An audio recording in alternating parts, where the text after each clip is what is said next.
সকলকে প্রভু যীশু খ্রিস্টের নামে অভিনন্দন, স্বাগত জানাই আজকে আমাদের এই সন্ধ্যাকালীন প্রার্থনায়। তো আজকে আমরা একটা নতুন বিষয় নিয়ে আলোচনা করব। আমরা বাইবেল দেখব যে ঈশ্বর মানুষ সৃষ্টি করেছেন। আজকে আমরা একটা বোর্ড এনেছি। বোর্ডটা আমরা যদিও একে রেডি করে রাখা আছে, তো সেই হিসাবেই আমরা বুঝবো আজকে, ঠিক আছে? তো এটা আমাদের বাইবেল স্টাডিও বলা যেতে পারে এবং প্রচারও বলা যেতে পারে। তো আমরা বুঝে আজকে আমরা ঈশ্বরের গৌরব করব, ঈশ্বরকে বোঝার আমরা চেষ্টা করব। আমরা দেখেছি যে ঈশ্বরের তিনটে রূপ, তাই তো? কি কি রূপ? পিতা, পুত্র, পবিত্র আত্মা, তিনটে রূপ, তাই তো? ঠিক সেই রকমই মানুষেরও তিনটে ভাগ। কি কি? আত্মা, প্রাণ, শরীর। আত্মা, শরীর, প্রাণ বললে হবে না। অর্ডার অনুযায়ী ঈশ্বর যেরকম সৃষ্টি করেছিলেন, কেমন সৃষ্টি করেছিলেন? আত্মা। দেখুন এখানে একে রেডি করে রাখা আছে। এখানে প্রথমেই কি আছে? আত্মা, তারপরে প্রাণ, তারপরে শরীর। এটা ধরুন কে, যেই হোক একজনা। কে এটা? এটা ধরুন বাপন, ঠিক আছে? এটা বাপন। এটা বাপনেতে না চুল নাই, এটা টিপও নাই, তাহলে ওগুলো মুছে দিতে হবে। ঠিক আছে, ধরুন বাপনের ঘাড়ে চুল হয়ে গেছে, একটু হিরো হয়ে গেছে। বাপন খুব হাসে, তো সেই জন্য হাসছে, ঠিক আছে? এবং দাঁতগুলো খুব কম দেখা যায়, সেই জন্য অল্প অল্প দাঁত রয়েছে, ঠিক আছে? পুরো চুলগুলো একটু মোটা মোটা, এবং চোখগুলো একটু কালো কালো, ঠিক আছে? ঠিক আছে, বাপনের বডি খুব একটা বেশি নাই, সেই জন্য একটু হালকা হালকা বডি। বুঝে যাচ্ছে? বুঝে যাচ্ছে তো?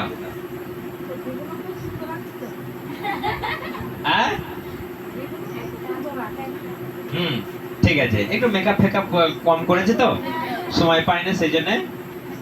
ঠিক আছে, এটা হচ্ছে মানুষ। ধরুন যাকে হোক, আমাকেও ধরতে পারেন বা অন্য কাউকে, নিজেকে ধরুন, সবাই নিজে নিজে ধরুন যে এটা আপনি, ঠিক আছে? তো ঈশ্বর যেদিন মানুষ সৃষ্টি করে, কেমন বলেছিলেন? যে এসো আমরা মানুষ সৃষ্টি করি। মানুষকে কেমন সৃষ্টি করলেন তিনি? কাদা মাটি দিয়ে মানুষের স্ট্রাকচার গঠন করলেন, মানুষের রূপ দিলেন, তারপর কি করলেন? ফু দিয়ে দিলেন, তাই তো? সেটাই তো আমরা জানি। বাইবেল বার করো, না হলে হয়তো সবাই বলবে যে আমরা কোথা থেকে এটা পেলো, কি করে এটা বলতে, কোথা থেকে এলো, আমরা এটা জানার দরকার আছে। বাইবেল বার করি আমরা সবাই। আদি পুস্তক 2:7। পরে সদাপ্রভু ঈশ্বর মাটি দিয়ে একটি পুরুষ মানুষ তৈরি করলেন এবং তার নাকে ফু দিয়ে তার ভেতরে জীবন বায়ু ঢুকিয়ে দিলেন। ঠিক আছে, অর্থাৎ ঈশ্বর এরকম একটা সুন্দর গঠন করলেন। হাত পা, এখানে ধরুন হাত পা, আঙুল টাঙুল কিছু বোঝা যাচ্ছে না, কিন্তু আমাদের তো আছে। তো যেরকম আমাদের আছে, ঈশ্বর ঠিক সেরকম সেম টু সেম আমাদেরকে বানালেন। কিন্তু বাইবেল বলছে তারপর ঈশ্বর তার নাকে ফু দিয়ে দিলেন। তার নাকে ফু দিয়ে তার ভেতরে প্রাণ ঢুকিয়ে দিলেন, প্রাণ সঞ্চার করলেন। এরপর দেখুন, এইটা হচ্ছে আত্মা। প্রথম ভাগটা হচ্ছে আত্মা, দ্বিতীয় ভাগটা হচ্ছে প্রাণ। খুব ইজিবিজি লাগছে না? একটু মুছে বুঝাবো ভালো করে। ইজিবিজি লাগছে না তো? এটা হচ্ছে আত্মা, আর এইটা হচ্ছে প্রাণ। দ্বিতীয় স্টেজে হচ্ছে 1 নম্বর হচ্ছে আত্মা, 2 নম্বর হচ্ছে প্রাণ, 3 নম্বর হচ্ছে শরীর। এরপর দেখুন, ঈশ্বর যখনই ফু দিয়ে দিল, তখনই এই আত্মা আর প্রাণ মানুষের ভেতরে প্রবেশ করলো। তার আগে তো শরীর আছেই। প্রথমে কাকে বানালেন ঈশ্বর? শরীরটাকে। কিন্তু শরীরটা নিয়ে মানুষের সব হয়ে যাবে? হবে না তো। সেই জন্য যখনই ঈশ্বর ফু দিলেন, এখানে আত্মা প্রাণ চলে এলো। আত্মার সঙ্গে কানেকশন কার? ডাইরেক্ট ঈশ্বরের। এখানে আমি একটু ইংরেজিতে ক্যালি মেরেছি, তো সেই জন্য আমি ইংরেজিটা না লিখে ঈশ্বর লিখেছি, ঠিক আছে?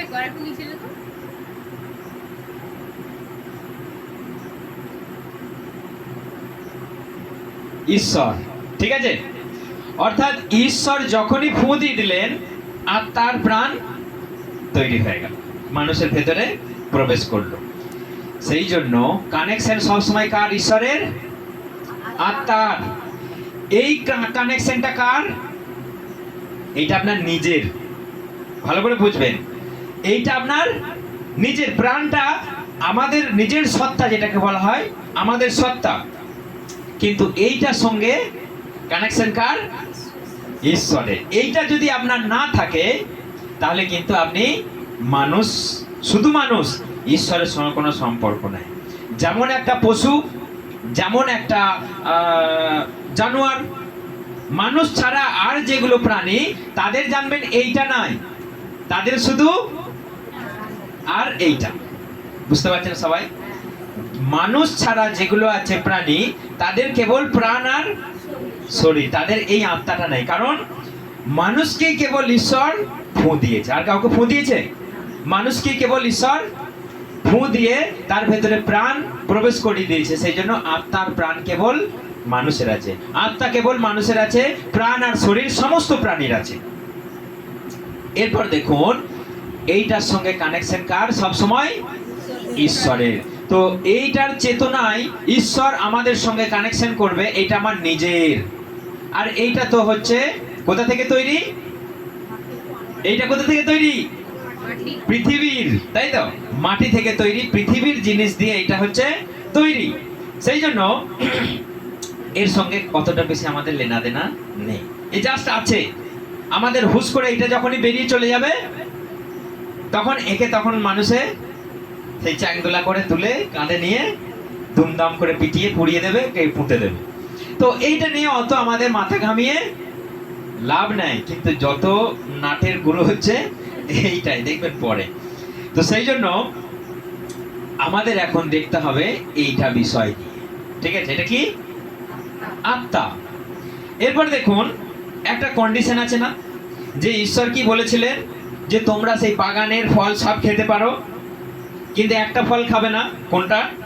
সেই ভালো মন্দ জ্ঞানদায়ী ফলের গাছের ফল তোমরা খাবে না, সেটা খেলেই তোমরা মরবেই মরবে।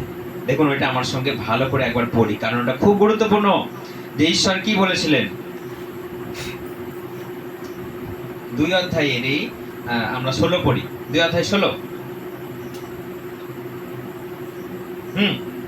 পরে সদাপ্রভু ঈশ্বর তাকে আদেশ দিয়ে বললেন, তুমি তোমার খুশিমতো এই বাগানের যে কোনো গাছের ফল খেতে পারো, কিন্তু ভালো মন্দ জ্ঞানের যে গাছটি রয়েছে তার ফল তুমি খাবে না। কারণ যেদিন তুমি তার ফল খাবে সেই দিন নিশ্চয়ই তোমার মৃত্যু হবে। যেই দিন তুমি ওই ফল খাবে সেই দিন তুমি নিশ্চয়ই মরবে। কিন্তু সাধু ভাষা বলছে সেই দিন তুমি মরবেই মরবে। ওখানে বলছে নিশ্চয়ই মরবে, এর বলছে মরবেই মরবে। মানে কথাটার মধ্যে কত জোর আছে, ভালো করে। মানে যে তুমি ওটা খাবে না, জানো তো, খেলে কিন্তু কোনো গন্ডগোল হতে পারে। মানে তিনি এইভাবে বলেননি, ভালো করে বলেছে, লিখে সই করে দেওয়ার মতো তিনি বলেছেন যে যদি তুমি খেয়েছো তাহলে মরবেই, কেউ তোমাকে বাঁচাতে পারবে না, মরবেই মরবে।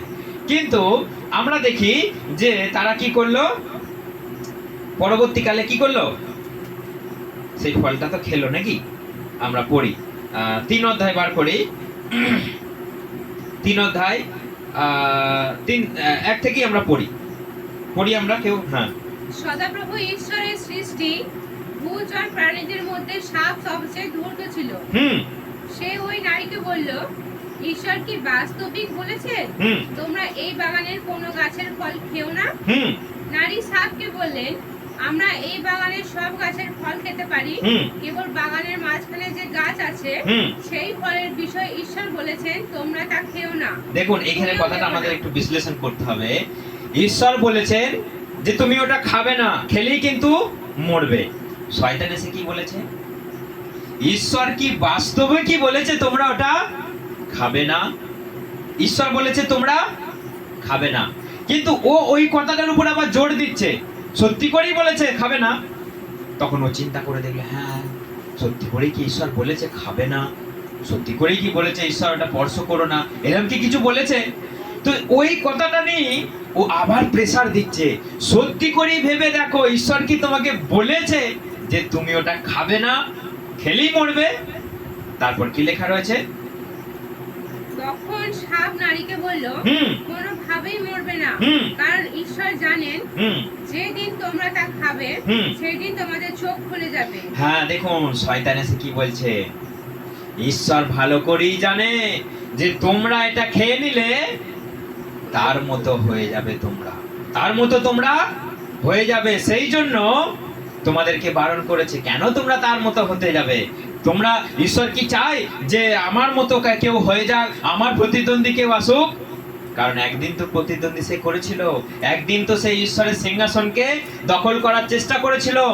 সে সেই রকম মন মানুষের ভেতরে প্রবেশ করে দিল, তার মতো মন, যে তোমরাও তাহলে তার প্রতিদ্বন্দ্বী হও, তোমরাও জ্ঞান, ভালো মন্দ জ্ঞানটা বুঝে নাও। ঈশ্বর তোমাদের বোকা বানিয়েছে, তোমাদের শুধু ভালো জ্ঞানটা দিয়ে দিয়েছে, তোমাদের আর বাকি বোঝার তোমাদেরকে ক্ষমতাটা দেয়নি। সেই জন্য শয়তান চাইছে যে যেন তাদের মধ্যে সেই কম্পিটিশনের জ্ঞানটাও চলে আসে, যেন তারাও বুঝতে পারে, তারাও মন্দ জিনিসটা বুঝতে পারে, ভালো জিনিসটা বুঝতে পারে, এবং ঈশ্বরের প্রতিদ্বন্দ্বী যেন তারাও হতে পারে। সেই জন্য বলছে, ঈশ্বর কি বলেছে তোমরা খেলেই মরবে? তারপর পড়ো। নারী যখন দেখলেন হুম। ওই গাছ সুখাদ্যদায়ক হুম। ও চোখে লোভজনক হুম। হুম। আর ওই গাছ জ্ঞানদায়ক বলে বাঞ্ছনীয়, হুম। তখন তার ফল পেড়ে খেলেন। হুম। পরে নিজের স্বামীকেও দিলেন, হুম। আর তিনিও খেলেন। হুম।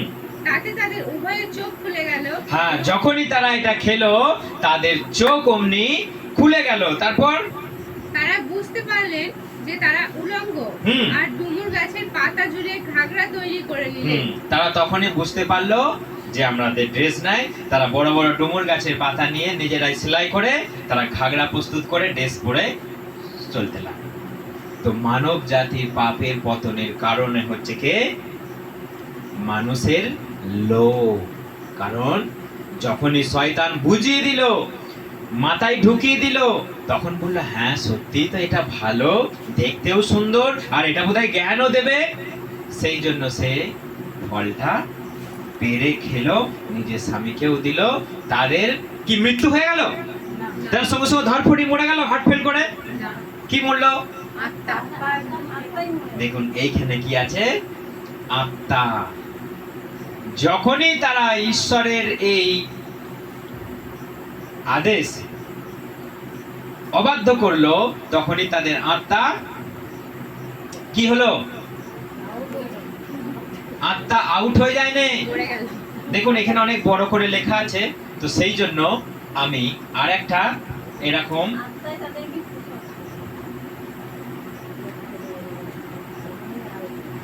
এখানে দেখুন আগের আগের আগের কেমন ছিল? এটা ধরো মানুষ,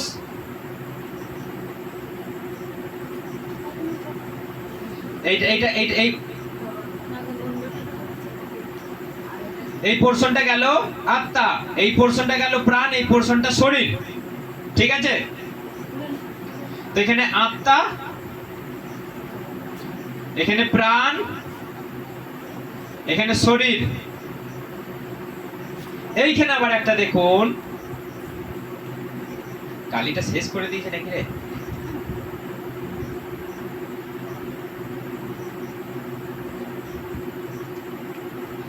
এইখানে দেখুন কেমন ভাবে যখনই তারা ফলটা খেলো তাদের জীবনের পরিবর্তনটা দেখুন। এইখানে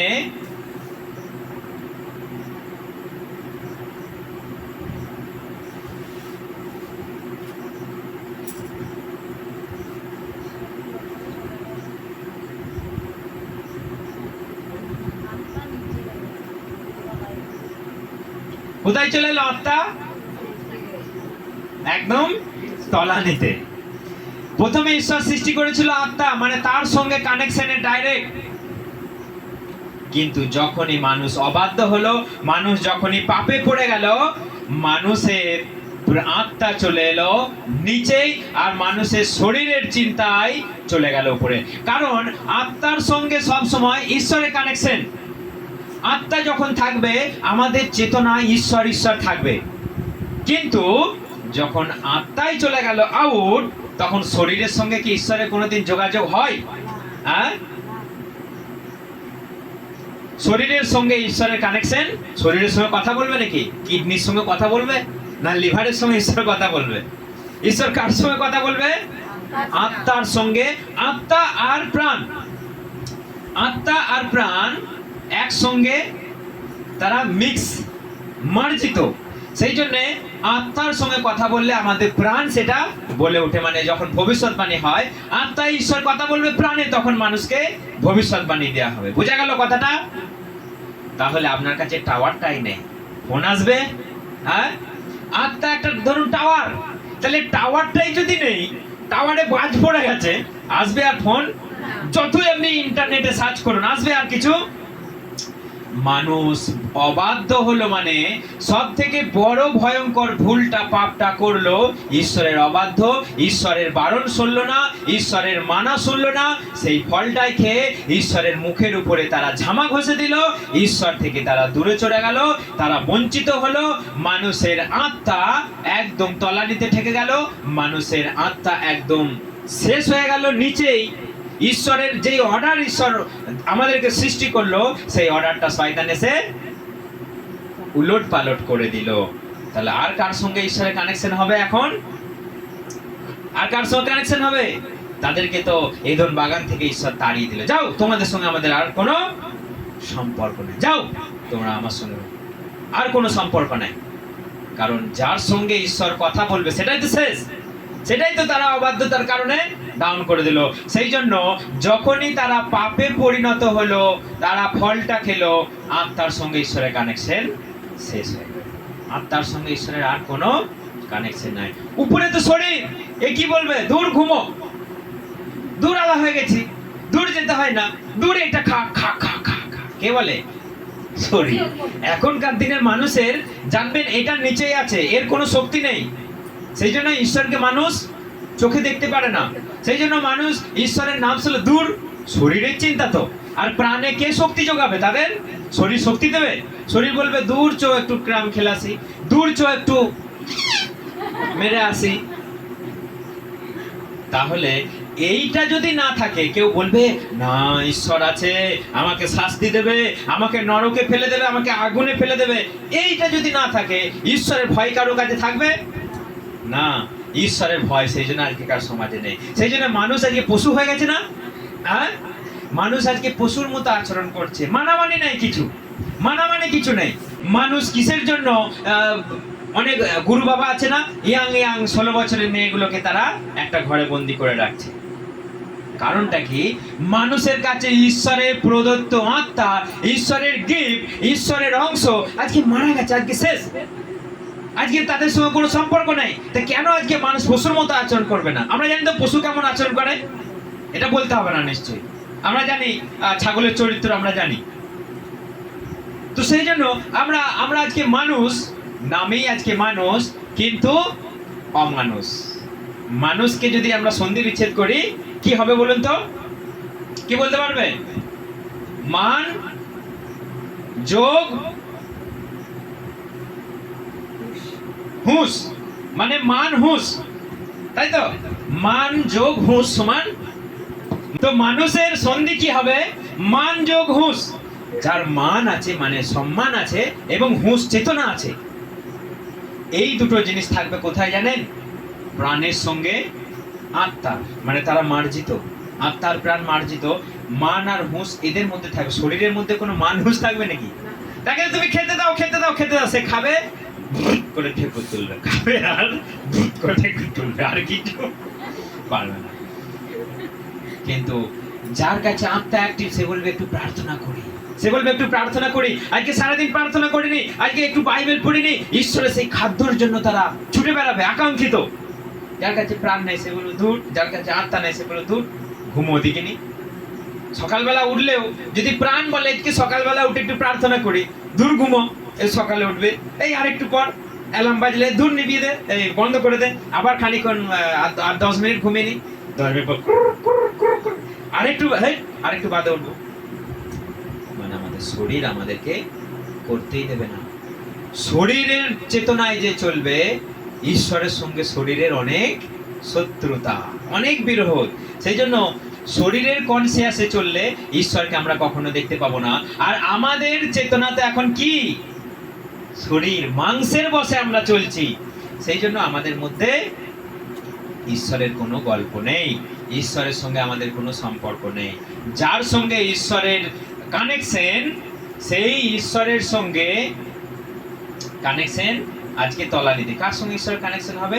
সেই জন্য মানুষের সঙ্গে আজকে আর কোনো সম্পর্ক ঈশ্বরে নাই। মানুষ বলে না, ঈশ্বর না দেখতে পায় না, কেন এমন হচ্ছে, কেন এমন হচ্ছে? যদি ঈশ্বর থাকতো তাহলে এমন হতো না। মানুষ, তুমি ঈশ্বরকে আজকে খোঁজনে, ঈশ্বর থেকে তোমরা বঞ্চিত হয়ে গেছো, ঈশ্বর থেকে তোমরা দূরে চলে গেছো। ঈশ্বর কোথায় বাস করেন? মানুষের আত্মা আর প্রাণের মাঝখানে। আত্মার প্রাণ তো এখানেই আছে। তাহলে ঈশ্বর কোথায় বলেছেন যে তোমরা কি জানো না এই দেহই পবিত্র আত্মার মন্দির? তাহলে ঈশ্বর কোথায় বাস করতে চায়? আত্মা আর প্রাণের মধ্যখানে।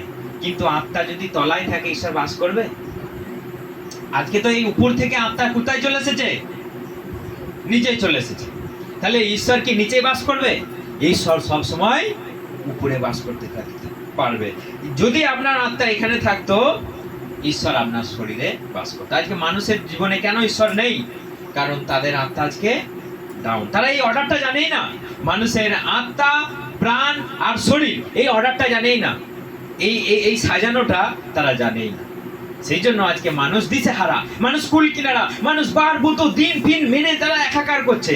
ঈশ্বরকে হায় হায় হায় করে খুঁজে বেড়াচ্ছে, ঈশ্বরকে দেখা পাচ্ছে, ঈশ্বরকে দেখা পাচ্ছে না, ঈশ্বরকে খুঁজে পাচ্ছে না। সেই জন্য শয়তান এসে মানুষকে এমন ঠকালো যে তারা ঈশ্বর থেকে বিচ্ছিন্ন হয়ে গেল, ঈশ্বর থেকে দূরে সরে চলে গেল। সেই জন্য আজকে মানুষের সঙ্গে আর কোনো যোগাযোগ নেই। তাহলে এই আত্মাটাকে আবার এখানে নিয়ে যাবার জন্য কি উপায়? এই আত্মাটাকে এখানে নিয়ে যাবার জন্য কি উপায়? কে বলতে পারবে? ওই আত্মাটাকে আবার জীবিত করবার জন্য কি উপায়? তো আমরা জানি, যখন মানুষ পাপ করলো, একজনের জন্য যখন মানুষের জীবনে যখন পাপ প্রবেশ করলো, পৃথিবীতে যখন পাপ প্রবেশ করলো, সেই একজনাই আছেন যার জন্য আবার মানুষ সেই আত্মাটাকে পুনর্জীবিত করতে পারে, আত্মাটাকে জাগাতে পারে এবং আত্মাটাকে প্রথম পর্যায়ে নিয়ে আসতে পারে। একটাই উপায় হচ্ছে প্রভু যীশু খ্রিস্ট। Hallelujah, hallelujah. প্রভু যীশু খ্রিস্ট সেই জন্য এই জগতে এলেন, সেই জন্য মানুষের সমস্ত সাজা মাথার উপরে তিনি তুলে নিলেন। মানুষ যে অবাধ্য হয়েছিল, মানুষ যে পাপ করেছিল, মানুষের জীবনে যে ঈশ্বরের কোনো চিহ্ন ছিল না, সব কিছু তিনি কুড়িয়ে তিনি নিজের উপর তুলে নিয়ে তিনি মৃত্যুবরণ করলেন এবং তিনি বললেন, যে কেউ আমাকে বিশ্বাস করে সে আবার পুনর্জীবিত হবে, তার আত্মা আবার প্রথম পর্যায়ে চলে যাবে এবং ঈশ্বর তার শরীরে বাস করবে এবং সে অনন্ত জীবন পাবে এবং ঈশ্বরের সঙ্গে তার নতুন যোগাযোগ হবে। Hallelujah, hallelujah. সেই জন্য এখনো মানুষ যারা এই পর্যায়ে আছে, তারা যদি বাঁচতে চায়, তারা যদি ঈশ্বরকে জানতে চায়, তাহলে তারা আবার এই পর্যায়ে পৌঁছে যাবে। তাদের ঈশ্বরের কনসিয়াস মানে ঈশ্বরের চেতনা তাদের মধ্যে ফিরে আসবে এবং তারা বুঝতে পারবে ঈশ্বর কে, ঈশ্বর কেমন, ঈশ্বরের চরিত্র কি, ঈশ্বরের গুণ কি, ঈশ্বরের আশীর্বাদ কি, মানুষ আবার জানতে পারবে। তা না হলে চিরকাল ওই পশুর মতনই কেটে যাবে, তাদের সঙ্গে ঈশ্বরের কোনো সম্পর্ক থাকবে না, কোনো ফোন হবে না, টাওয়ার তো তাদের শেষ। কে আর টাওয়ারকে বাগাবে? টাওয়ার বাগানোর তো লোক নাই, একমাত্র যীশু খ্রিস্টই আছে সেই টাওয়ার বাগানোর লোক, যিনি টাওয়ারকে বাগালেন আবার নতুন করে সম্পর্ক করলেন। Hallelujah, hallelujah. তাহলে তাকে যদি বিশ্বাস না করি, তার রক্তকে যদি বিশ্বাস না করি, আমরা কি করে পুনর্জীবিত হব? আমরা কি করে ঈশ্বরের দর্শন পাবো? আমরা কি করে স্বর্গরাজ্যে যেতে পারবো? কারণ তিনি একমাত্র পথ, সত্য আর জীবন। সেই জন্য এই আত্মাটাকে জাগাবার জন্য তিনি একমাত্র। কারণ যখনই আমরা বাপ্তিস্ম নিলাম, এই পাপের শরীর কি হলো? জলের তলায় প্রভু যীশু খ্রিস্টের সঙ্গে সমাধি প্রাপ্ত হলো। যখনই উঠলাম আমরা, এই আত্মা তখন আমাদের প্রথম স্থানে গিয়ে পবিত্র আত্মা আবার ঈশ্বর নতুন করে কি করলো? নেমে এলো, আমাদেরকে পাওয়ার দিল, আমাদেরকে নতুন শক্তি দিল ঈশ্বরের পথে চলার, সেই শয়তানের ছল চাতুরিকে ধরবার। যে কোথায় ঠকিয়েছিল? এদন বাগানে। এখনো ঠকাতে চায়, এখনো ঠকাতে চায়। যিশু কি পারবে সত্যি সত্যি স্বর্গে নিয়ে যেতে? যিশুই কি ঈশ্বর? যিশুই কি বলেছে আমি ঈশ্বর? যিশু কি বলেছে তোমরা আমার আরাধনা করো? কত মানুষ তো আজকে ঠকছে, কত মানুষকে শয়তান ঠকিয়ে দিয়েছে আজকে। যে যিশু তো মরে নেই, কেউ বলছে যিশু মরেই নেই, কেউ বলছে যিশু মসিহা নয়, পরিত্রাতা নয়। আজকেও অনেক মানুষকে, লাখ লাখ মানুষকে শয়তান ঠকিয়ে বেড়াচ্ছে। সেই এদন বাগানে যেই কথা বলেছিল, এখনো কিছু মানুষকে সেই একই কথা বলে শয়তান ঠকিয়ে রাখছে। তাদের প্রাণ, তাদের আত্মাটাকে এই জায়গাতেই নষ্ট করতে চাইছে, তাদের আত্মাটাকে আর উঠতে দিতে চাইছে। তারা চাইছে, তারা শয়তান চাইছে তারা সেই কনসিয়াসই থাকুক। তাদের আত্মা যদি প্রথম স্থানে চলে যায়, তাহলে ডাইরেক্ট তাদের সঙ্গে যোগাযোগ হবে, শয়তান হেরে যাবে এবং শয়তানের কাছ থেকে মানুষ পালিয়ে যাবে, তারা স্বর্গে চলে যাবে। সে কখনো এটা হতে দিতে চায় না। সেই জন্য এখনো মানুষকে ভুল শিক্ষা দিচ্ছে, এখনো মানুষকে সেই রকম মন্দ শিক্ষা দিচ্ছে। ঠকবাজি কথাবার্তা, ঠকবাজি চিন্তা এখনো মানুষের মধ্যে রেখে দিয়েছে। তো সেই জন্য তিনি আমাদেরকে দয়ালু, তিনি আমাদেরকে দয়া করেছেন, করুণা করেছেন, অনুগ্রহ দিয়েছেন, যেন আমরা নতুন জীবন পাই, নতুন ভাবে আমরা জীবন যাপন করতে পারি। হালেলুয়া। সেই জন্য আজকে আপাতত জেনে রাখা আমাদের দরকার, আত্মা, প্রাণ, শরীর, এই তিনটে জিনিস যদি ভুল হয়ে যায়, কিছু গন্ডগোল হয়ে যায়, আমরা ঈশ্বর থেকে বিচ্ছিন্ন হয়ে যাব। সেই জন্য আমাদের আত্মায় প্রত্যেকদিন প্রার্থনা করতে হবে, তবে ঈশ্বরের আশীর্বাদ আমাদের কাছে নেমে আসবে, ঈশ্বর আমাদেরকে একটা দিশা দেখাবে। আর যদি আমরা শরীরের বসে চলি, শরীরটাকে যদি আমরা প্রাধান্য দিই, সেই জন্য আমাদের উপোস করতে হয়। কারণটা কি বলুন তো? শরীর শরীর শরীর আমাদের উপরে চলে আসছে, শরীরকে সবসময় নিচেই রাখতে হবে। সেই জন্য উপোস করুন, আপনার আত্মা আবার অ্যাক্টিভ হবে।